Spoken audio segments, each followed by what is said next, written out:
Jonathan Harker's Journal, 4 May. I found that my landlord had got a letter from the Count, directing him to secure the best place on the coach for me, but on making inquiries as to details, he seemed somewhat reticent, and pretended he could not understand my German. This could not be true, because up to then he had understood it perfectly. At least, he answered my questions exactly as if he did. He and his wife, the old lady who had received me, looked at each other in a frightened sort of way.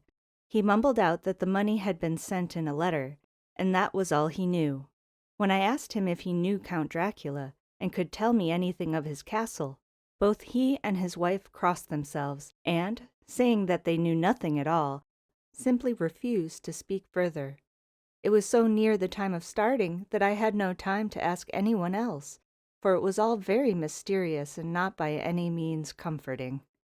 Just before I was leaving, the old lady came up to my room and said in a very hysterical way, "Must you go? Oh, young heir, must you go?"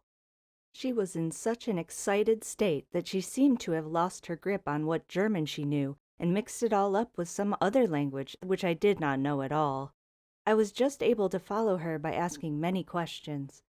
When I told her that I must go at once, and that I was engaged on important business, she asked again, "Do you know what day it is?" I answered that it was the 4th of May. She shook her head as she said again, "It is the eve of St. George's Day.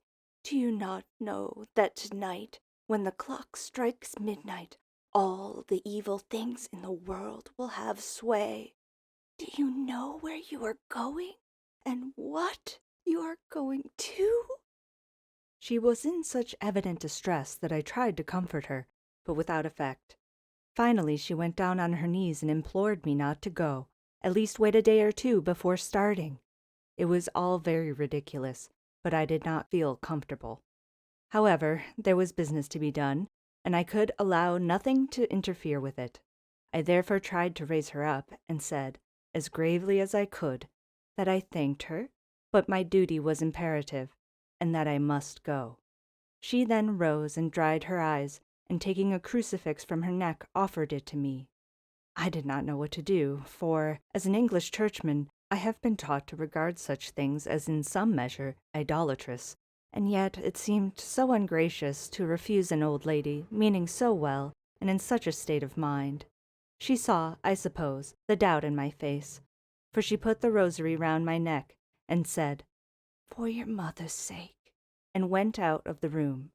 I am writing up this part of the diary whilst I am waiting for the coach, which is, of course, late. And the crucifix is still round my neck. Whether it is the old lady's fear, or the many ghostly traditions of this place, or the crucifix itself, I do not know, but I am not feeling nearly as easy in my mind as usual. If this book should ever reach Mina before I do, let it bring my goodbye. Here comes the coach!